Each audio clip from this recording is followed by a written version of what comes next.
தாய் தமிழ் உறவுகளுக்கு அன்பு வணக்கங்கள். ஒரு கேள்வியிலிருந்து இந்த பதிவை ஆரம்பிக்கலாம். எடப்பாடி பழனிசாமி அவர்கள் பாராளுமன்ற தேர்தலில் எதற்காக பாஜகவை கழட்டி விட்டார்? நீங்க கொஞ்சம் சிந்திச்சு பாருங்க. அதாவது அதுக்கு முந்தின சட்டமன்ற தேர்தலில் எல்லா இரண்டாம் கட்ட தலைவர்களும் முக்கியமான தலைவர்களும் சொன்னார்கள். ஜெயக்குமார்ல இருந்து KP முனுசாமில இருந்து அன்வர் ராஜால இருந்து அங்க CV சண்முகம் அவர்கள இருந்து எல்லாருமே என்ன ஒரே கருத்து சொன்னாங்க அப்படின்னா, கிறிஸ்டின்ஸ் முஸ்லிம்ஸ் வாக்கு எங்களுக்கு வரல, எங்களுக்கு பாஜக கூட கூட்டணி வச்சதுனாலதான் அது வரல, அதனாலதான் நாங்க தோத்தோம் அப்படின்னு சொல்லி போன சட்டமன்ற தேர்தலில் காரணமா சொன்னாங்க. போன சட்டமன்ற தேர்தலில் அதுக்குள்ள பாஜக அவ்வளவு தூரம் வளர்ந்துருச்சா உங்களுக்கு? இல்ல வந்து அவங்க மேல கிறிஸ்டின் முஸ்லிம்ஸ்க்கு நம்பிக்கை வந்துருச்சா? நீங்க எதனால திருப்பி அவங்க கூட இந்த சட்டமன்ற தேர்தலில் கூட்டணிக்கு வரீங்க? அதுவும் பாராளுமன்ற தேர்தலில் கூட்டணி வச்சு நீங்க அவங்களுக்கு MP ஹோல்டு கொடுத்துருந்தீங்க அப்படின்னா உங்களுக்கு வந்து ஒரு மினிஸ்ட்ரியில இருந்திருக்கும், நீங்க உங்க ஹோல்டர் இவ்வளவு MPs இருக்காங்கன்னு உங்களுக்கு ஒரு மரியாதை இருந்திருக்கும். அப்ப நீங்க அந்த இடத்துல நீங்க என்ன பாத்தீங்க? அவங்கள வந்து கேவலமா தோக்கட்டுன்னு பாஜகவை நீங்க விட்டீங்க, லட்சில விட்டீங்க. அப்போ அவங்க அடுத்து திருப்பி நீங்க இப்ப எதுக்கு நெகட்டிவ்னு சொல்லி வந்து ஒரு கட்சி கூட இப்ப கூட்டணி வைக்க காரணம் என்ன? நீங்க யாராவது இந்த கேள்வி எழுப்புறீங்களா ஊடகத்துல? இல்ல உங்க மனசுல நீங்க எழுப்பி பாக்குறீங்களா? அதுக்கப்புறம் இன்னொரு விஷயமும் பண்றாரு. இன்னொரு விஷயம் என்ன பண்றாரு அப்படின்னா, தன்னை புரட்சி தமிழருங்கிறாரு. ஒரு திராவிட அடையாளத்துல இருந்து அப்படியே ஒரு தமிழர் அடையாளத்துக்கு அப்படியே மாறுறாரு. அந்த ஒரு காங்கிரஸும் பாஜகவும் தமிழ்நாட்டுக்கு எதுவும் செய்யல, பெருசா எதுவுமே செய்யல அப்படிங்கிற மாதிரி சீமான் அவர்கள் வந்து எப்படி காங்கிரஸ் பாஜக ஒரு தேவையில்லாத கட்சிகள், தேசிய கட்சிகள் தமிழ்நாட்டுக்கு தேவை கிடையாது, மாநில கட்சிகள் தான் உரிமையை காப்பாற்றும் அப்படின்னு சீமான் அவர்கள் என்ன பிளாங்க இந்த கடந்த 15 வருட காலமாக வச்சுட்டு வராரோ அதே பிளாங்க வந்து ஒரு முக்கியமான ஒரு திராவிட கட்சியான அதிமுகவுக்கு தான் அதிகமாக கிளை கழகம் இருக்குன்றாங்க, அதிமுகவுக்கு தான் அதிகமாக தொண்டர்கள் இருக்குன்னு நீங்க காமனான பெர்செப்ஷன் அப்படிதான் இருக்கு. அதிமுகவுக்கு தான் அதிகமான வருடங்கள் ஆட்சியில இருந்திருக்காங்க அப்படிங்கிற ஒரு ஸ்கோர்லாம் வச்சிருக்காங்க, ஒரு ரெக்கார்டு வச்சிருக்காங்க. 2 வாட்டி தொடர்ச்சியா ஜெயலலிதா இருந்தாங்கன்னா உங்களுக்கு ஏகப்பட்ட ஒன்னு சொல்றது மெடல்ஸ் இருக்கு குத்திக்கிறதுக்கு. இப்படிப்பட்ட ஒரு கட்சி நீங்க எதுக்கு வந்து திருப்பி சொன்ன வாக்கு ஒரே ஒரு 5 வருஷத்துல நீங்க மாத்துறீங்க? நீங்க இதுக்கு மேல நீங்க இன்னொன்னு என்ன பண்ணீங்க அப்படின்னா, பாஜக கூட லிங்க்ல இருக்காரு, பாஜகவோட ஹோல்டு உங்க கட்சிக்குள்ள இருக்கு, அதனாலதான் நீங்க வந்து பன்னீர்செல்வம் அவர்கள் வெளியே அனுப்புனீங்க. பாஜக வந்து அவர் மூலமா வந்து கட்சியை இயக்கும், இல்ல பாஜக அவர் மூலமா ஆதிக்கம் செலுத்தும், அவர் பாஜக சார்பா முடிவு எடுக்கிறாரு அப்படிங்கிற மாதிரி நீங்க பன்னீர்செல்வம் அவர்கள் அப்படி நீங்க பார்த்தனாலதான் நீங்க மொத்தமா அவரை வந்து அவ்வளவு ஸ்ட்ராட்டஜைஸ் பண்ணி அவரை கட்சியில இருந்து வெளியேற்றினீங்க. இவ்வளவு நடந்ததுக்கு அப்புறம் இப்ப பாஜகவை நீங்க எப்படி ஏத்துக்கிட்டீங்க திருப்பி? அதுக்கு நீங்க பதில் சொல்லணும். இந்த கேள்வி யாராவது எழுப்புறாங்களா? அப்ப கேட்டா நீங்க வந்து நாங்க யாரு கூட கூட்டணி வச்சா என்னங்க, நீங்க கூட்டணி வைக்கலையா அப்படின்னு சொல்லி ஸ்டாலின் அவர்களே கேட்கறீங்க. நீங்க அதை அரசியலா மாத்துறீங்க. பட் பொலிட்டிக்கலி நீங்க வந்து ஐடியாலஜிக்கல கூட விட்டுருங்க. உங்களுக்கு எலக்டோரலி ஃபெயிலியர் கொடுத்த ஒரு கட்சி, நீங்க எலக்டோரல் ஃபெயிலியருக்கு காரணம்னு காட்டின ஒரு கட்சியை நீங்க எப்படி திருப்பி சேர்த்துக்கிட்டீங்க? இந்த கேள்வி நீங்க எழுப்பி பார்க்கணும். ஒரு பெரிய கேள்வி. இதை யாருமே எழுப்ப மறுக்கிறாங்க தமிழ்நாட்டுல.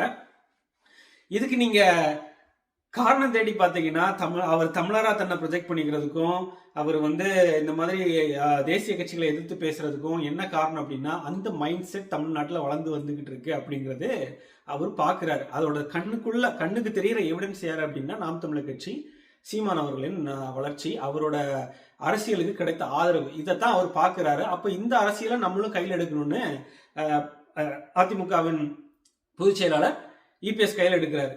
ஸ்டாலின் அவர்கள் நீங்க பாத்தீங்க அப்படின்னா, சீமான் அவர்கள் என்னென்ன பண்றாரோ, என்னென்ன சொல்றாரோ, இந்த மாதிரி ஒரு மைண்ட் செட், இந்த மாதிரி ஒரு ரிக்வெஸ்ட், அதாவது ஒரு கட்சினா என்ன, அந்த கட்சி மூலமா இருக்கிற அரசியல் பெரிய அதிகாரம் படைச்ச ஒரு பவர் சென்டருக்கு சொல்ல நினைக்கிறத சொல்றது. அந்த அரசியல் அவர் என்ன சொல்றாரோ ஒரு ஆள் மூலமா சொல்றது. எல்லாரும் கத்த முடியாது இல்லையா? அதுக்காக அதை சேனலைஸ் பண்ணி ஒரு ஆள் மூலமா வெளியே சொல்றது. அதுதான் சீமான் அவர்கள் சொல்லிட்டு இருக்காரு. இவ்வளவு மக்கள் இதை எதிர்பார்க்கறாங்க, நான் சொல்ற அரசியல் பக்கத்துல இவ்வளவு மக்கள் நிக்கிறாங்க, இதுக்கு நீங்க என்ன பதில் சொல்றீங்கன்னு கேட்டு முன்னேறதான் அரசியல். ஒரு ஜனநாயக போருங்கிறத அது அப்படித்தான். நம்ம ஒவ்வொரு மனுஷனும் ஏதாவது ஒண்ணு நினைப்போம். அதாவது ஒரு அரசியல் கட்சிக்கு ஆதரவு தெரிவிக்கிறதுக்கு ஒரு சிங்கிள் பாயிண்ட் அஜெண்டாலாம் தேவை கிடையாது. அதை வந்து அவங்களுக்கு தேவையான இடத்துல இருந்து ஆதரிப்பாங்க. அதாவது இப்போ ஒரு விவசாயி வந்து அதிகமாக விவசாயத்துக்கு மதிப்பு கூடணும், அந்த தொழில் விவசாயம் வந்து திருப்பி செழிக்கணும், ஆர்கானிக்கா மாறணும், அந்த மாதிரி மைண்ட் செட் உள்ளவங்க இவர் அரசியலை விரும்புவாங்க. அதே மாதிரி ஒரு கொஞ்சம் நம்மளோட ஹிஸ்டரி பாதுகாக்கப்படணும், தமிழ் வரலாறுங்கிறது வந்து இந்த திராவிடம்ங்கிற வரலாறுக்குள்ள சுருங்கிடக்கூடாது, அது வந்து அதோட வேர் தேடி போகணும், அதில் நிறைய ரிசர்ச் நடக்கணும், அதில் வந்து பல பல விஷயங்கள், ஏன்னா ஆதியின் தொடர்புல இருக்கிறதுனால அந்த மொழியில வந்து அவ்வளவு இன்ஃபர்மேஷன் இருக்கிறதுனால அதுல அதிகமா ரிசர்ச் நடக்கணும், அது அதிகமா பேச வைக்கப்படணும். அது தாய்மொழியில பேசுறது ஒன்றும் தப்பில்லையே, அது வந்து திருப்பி வந்து ஒரு ப்ரிவலண்ட் ஆக்கணும். தாய்மொழிக்கு இப்போ எல்லாரும் இம்பார்ட்டன்ஸ் கொடுக்க ஆரம்பிக்கிறாங்க. அது வந்து அதுல நிறைய இன்ஃபர்மேஷன் இருக்கு, அது தெரிஞ்சுக்கணும்னு நினைக்கிறாங்க. நீங்க ஹிஸ்டரியில இருந்து எல்லாத்தையும் கத்துக்கிட்டு சயின்ஸ்ல அப்ளை பண்ணி அப்படி போக முடியும். நம்ம சொல்ல போனா சயின்ஸ் இன் ஹிஸ்டரின்னு தான் சொல்லணும். ஹிஸ்டரி ஆஃப் சயின்ஸ்னு சயின்ஸை தனியாக ஒரு என்டிட்டியா மாற்றக்கூடாது. வரலாறுல இருந்து தான் அறிவியலும் எல்லாமே உருவாகி வந்தது. வரலாற்றின் பாகம் தான் அதுவும். அது வரலாறுல வந்து மனிதன் எப்படி இவால்வ் ஆகி வந்தானோ அதே மாதிரி இவால்வ் ஆகி வந்தது தான் சயின்ஸும். அதை அப்ளை பண்ணி முன்னால போயிட்டு போகும். இது வந்து அப்படியே போயிட்டே இருக்கும். இதுல வந்து ஒரு மாடரேஷன் வேணும்னு நினைக்கிறவங்க இது மாதிரி நிறைய, இவர் என்னென்ன அரசியல சொல்றாரோ அந்தந்த அரசியல் யாருக்கு ரிலேட் பண்ணிக்க முடியுதோ அவங்க எல்லாம் ஒன்னா நின்று குரல் கொடுப்பாங்க ஒரு ஜனநாயக முறையில. அது ஓட்டு மூலமா அரசியல் மூலமா தெரிவிக்கிறது தான். இதுல வந்து புதுசா ஒரு சக்தி உள்ள வந்துட்டதாலேயே வந்து இந்த இந்த இந்த அரசியலை செய்ய நினைக்கிறவங்க எல்லாம் மாறிடுவாங்கன்னு எனக்கு நம்பிக்கை இல்லை. நீங்களும் சிந்திச்சு பாருங்க. அது வந்து ஒரு அவ்வளவு ஒரு படித்த ஒரு விழிப்புணர்வு உள்ள ஒரு சமூகம் எந்திரிச்சு வருது. அரசியல்னா என்னன்னு புரிஞ்ச சமூகம் எந்திரிச்சு வருது. இது எவ்வளவு தூரம் ஒரு பெரிய ஒரு மேரத்தான்கிற ஒரு சமூகம் வந்து தெரிஞ்சு வருது. அதை வந்து ஜென்ரேஷனா தான் இதை எடுத்துட்டு போக முடியும். இந்த மாதிரி ஒரு அறச்சிந்தனை கொண்டு அரசியலை எடுத்துட்டு போக முடியும் அப்படின்னு சொல்லுது. இது தலைவர்கள் எவ்வளவு வேணா மாறலாம், இந்த கொள்கை வந்து அப்படியே அந்த பாதையில் அதை நிக்க வைக்கும். அதன் பக்கம் நிக்கிறீங்களாங்கிறதான் பேசணுமே தவிர நீங்க வந்து இந்த அரசியல் வெற்றி தோல்விக்குள்ள தாண்டி நீங்க வந்துடணும். ஐடியாலஜினா அரசியல் வெற்றி தோல்விக்கு தாண்டி வந்துடணும். அந்த வெற்றிக்காக 100 வருடங்கள் கூட காத்திருக்கலாம், சரியா? ஆனா சரியான பாதையில நிக்கிறோமா அப்படிங்கறதுதான் முக்கியம். அதை வந்து நம்ம முன்னோர்கள்ட்ட வந்து பாடம் கத்துக்கிட்டு அதுல இருக்கிறதுலே வீரியமான விதையிட்ட கொண்டு கொடுத்து அந்த குதிரையை ஓட விட்டுட்டே இருக்கணும் அடுத்தடுத்தபடியாக. அதுதான். ஸோ இந்த அரசியல் எந்திரிச்சு வர்றதை பாக்குறாங்க. இதை வந்து ஸ்டாலின் அவர்களும் அட்ரஸ் பண்றாரு. எப்படி அட்ரஸ் பண்றாரு அப்படின்னா, இந்த மாதிரி மரம் நட்டா அதுக்கு வந்து மதிப்பெண் கொடுக்கறது, அதுக்கு பரிசு கொடுக்கறது, அதுக்கப்புறம் தமிழர் எல்லாத்துலேயும் தமிழ்னு அந்த திட்டங்களில் பேர் வைக்கிறது, அந்த மாதிரி சீமானவாத முருகன் அவர்களை கையில் எடுக்கிறது, அந்த நிறைய விஷயங்களை அவரும் பொலிட்டிக்கலாக நிறைய திட்டங்களை நிறைய பாலிசிஸ் எல்லாம் நிறைவேற்றுறாரு. அது முழுக்க சீமான் அவர்களை டேக்கிள் பண்ற மாதிரியே பண்றாரு. நீங்க தொடர்ச்சி இதெல்லாம் பேசப்படாது. அவர் எடுத்து வைக்கிற அரசியலை எல்லாத்தையுமே பின்பற்றுவாங்க. அந்த சிவசேனாதிபதி கார்த்திகை சிவசேனாதிபதி மாடு பால் எல்லாம் பத்தி பேசும்போது உங்களுக்கு கொஞ்சம் கொஞ்சமா அதை இம்ப்ளிமெண்ட் பண்ணுவாங்க. இங்க என்ன தேவைப்படுதுன்னா இந்த சிஸ்டத்தை திருப்பி இவங்க இதெல்லாம் செய்யறாங்க, இந்த திட்டங்கள் எல்லாம் செய்யறாங்க, அட்ரஸ் பண்றாங்க. பட் ஏதோ ஒரு ஜஸ்டிபிகேஷன்ல இந்த சிஸ்டத்துல இருந்து அவங்க வந்து பயங்கரமா கரப்டடா இருக்காங்க. இது நம்மளால ஏத்துக்க முடியல. இதுக்கு எதிராக வந்து மக்கள் மனநிலை நிறைய மாற மாட்டேங்குது. அப்ப இதுவும் தேவை. இந்த மாதிரி ஒரு ஆன்டி கரப்ஷன் பிளான்க பேசுறதுக்கே ஒரு பொலிட்டிக்கல் பிளாட்ஃபார்ம் தேவை. அது வந்து தனியா தான் நிக்கணும். இந்த கட்சிகள் கூட சேர்ந்து போக முடியாது, ஜெயிக்க முடியாதுங்கிறது சரி. ஜெயிக்க முடியாதுங்கிற ரெண்டாவது விஷயம். உங்களுக்கு கம்யூனிசம் தான் என்ன உங்களுக்கு சொல்றேன். கம்யூனிசம்ங்கிற சிந்தனை வந்து எதுக்கு வந்துச்சு அப்படின்னா, அந்த கேபிட்டலிசத்தோட நோய்களை குணப்படுத்த வந்தது தான். இங்க நிறைய பேர் சொல்லுவாங்க, கேப்ரியல் கூட சொல்லுவாரு, கம்யூனிசம் வந்து முதலாளித்துவத்தை வீழ்த்திட்டு ஆட்சிக்கு வரணும். அப்படிலாம் கிடையாது. அது வந்து என்னன்னா, கேபிட்டலிசம் முதலாளிகள் ஒன்று இருந்தால் தான் தொழிலாளிகள் ஒருத்தர் இருக்க முடியும். எல்லாம் கூடி செயல் செய்ய பழகிறது தான். அதுக்கு வந்து அது ஒரு மாடரேஷன்ல கொண்டு போறதுக்கு அதுக்கு ஒரு எதிர் ஃபோர்ஸ் வேணும். அது வந்து பொலிட்டிக்கலி ரொம்ப ஸ்ட்ராங்கான ஒரு விஷயம் கேபிட்டலிசம். அது ரொம்ப ஃபாஸ்டா மூவ் பண்ணி வரும்போது கொஞ்சம் அதுக்கு வந்து இக்லிபிரியம் இந்த பக்கத்துல இருந்து கொஞ்சம் பேலன்ஸ் பண்ணணும். ஸோ அந்த மாதிரி ஒரு அரசியல் அங்கங்க தேவை. அதாவது என்கிட்ட ஒரு 60 வயது முதியவர் ஒருத்தர் சொன்னாரு, இந்த மாதிரி என்ன ஒரே போரா நடந்துகிட்டு இருக்கு எல்லா இடத்துலையும், எவ்வளோ அடிக்கிறான் அந்த இஸ்ரேல்லாம், அந்த பேலஸ்தீன்லாம் போட்டு அப்படி அடிச்சு காலி பண்ணிட்டா மொத்தமா, இப்படியே அடிக்கிறது ஒரு நாட்டை, இப்படியா கொள்றது பிள்ளைகளை, இப்படி சொல்லி அந்த வழியை அன்னைக்கு என்கிட்ட பகிர்ந்துகிட்டு இருந்தாரு. அப்போ எனக்கு அப்படிதான். வேற என்ன, இது வந்து ஒவ்வொரு லீடர்ஸோட பொலிட்டிக்கல் இன்ட்ரெஸ்ட்,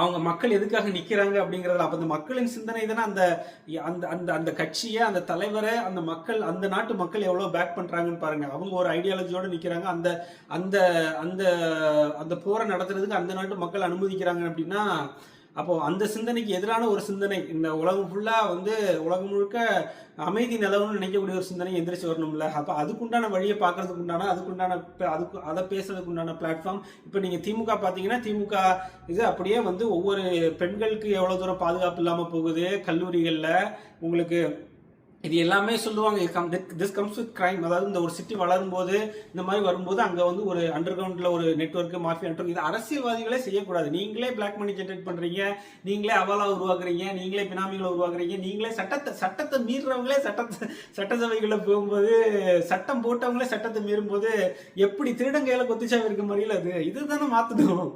அப்போ புதுசா வர்ற ஒரு சக்தி விஜய் மாதிரி ஒரு சக்தியும் இந்த எடப்பாடி பழனிசாமி அவர்கள் அவங்களெல்லாம் நீங்க போய் பெரிய ஆளா சொல்லி நீங்க மக்கள்கிட்ட எப்படி நம்பிக்கையை பெறுவீங்க இனிமே?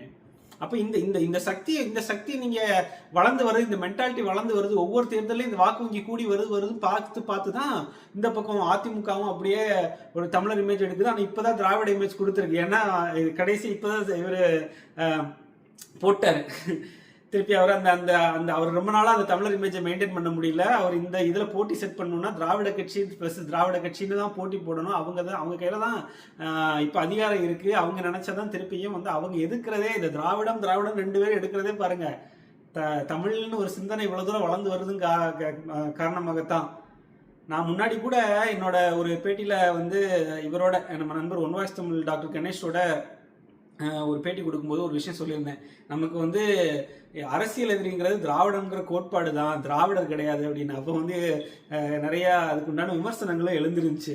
என்ன சொன்னாங்க அப்படின்னா, அப்படியா அப்போ எப்படி அப்போ திராவிடர் எதுக்காம திராவிடத்தை எதுக்க முடியுமா அப்படின்லாம் கேட்டிருந்தாங்க. மானுடம் பேசுகிற ஒரு கட்சி நாம் தமிழர் கட்சி, எல்லா உயிரினங்களுக்கும் அரசியல் பேசுகிற கட்சி. அப்போ அது வந்து ஒரு மனித எதிர்ப்பை வந்து அரசியல்லையும் போதிக்கக்கூடாது. அதுதான் நம்மளோட ஸ்டாண்டு. அப்போ அதை இப்போ சீமான் அவர்களே இப்போ நிரூபிச்சிருக்காரு களத்தில். அவர் ஸ்டாலின் அவர்களை போய் பார்க்குறாரு, நட்பு பாராட்டுறாரு, ஒரு பர்சனல் ரேப்போ மெயின்டைன் பண்றாரு. அரசியலுங்கும் போது வெளியே வந்து திராவிடம்ங்கிற கோட்பாட்டையும் அவங்க செய்யக்கூடிய அரசியல் நகர்வுகளையும் விமர்சிக்கிறாரு. அவர் எடுக்கக்கூடிய எல்லா நிலைப்பாடுமே வந்து திமுக அரசுக்கு எதிராக இருக்குது. நீங்க விஜய்க்கு எதிராக இருக்குதுன்னா விஜய் எதிராக எடுக்கிற மாதிரி அவரும் நிறைய அரசியல் நகர்வுகள் பண்றாரு. அதனால வந்து எதிரான ஸ்டாண்ட் எடுக்க வேண்டியிருக்கு. அதுக்குன்னு வந்து நீங்க பொலிட்டிக்கலி நீங்க யாரை எதிர்க்கணும், ஒவ்வொரு கட்சியும் தனக்கு என்ன நன்மையோ, தனக்கு எது வளர்ச்சியோ, தனக்கு எது வெளிச்சத்து கொடுக்குமோ அதை தான் செய்வாங்க. பொலிட்டிக்கலி ஃபேவரபிளா, அதுதான் பாலிடிக்ஸ்ல வந்து உங்களுக்கு நீங்க நினைக்கிற ஆட்களுக்கெல்லாம் சார்பெடுத்துலாம் பேச முடியாது. இந்த மக்கள் இப்படிதான் நிக்கணும்னு நினைக்கிறாங்க, இப்படியே நிற்பாங்க, இப்படி இன்னும் வளருவாங்க. அந்த பொலிட்டிக்கல் ப்ரெஷர், அதுதான் பொலிட்டிக்கல் ப்ரெஷர் இன் டெமோக்ராட்டிக் வே. நீங்களும் சிந்திச்சு பாருங்க, கருத்துக்களை பதிவிடுங்க. வாழ்க வளத்துடன்.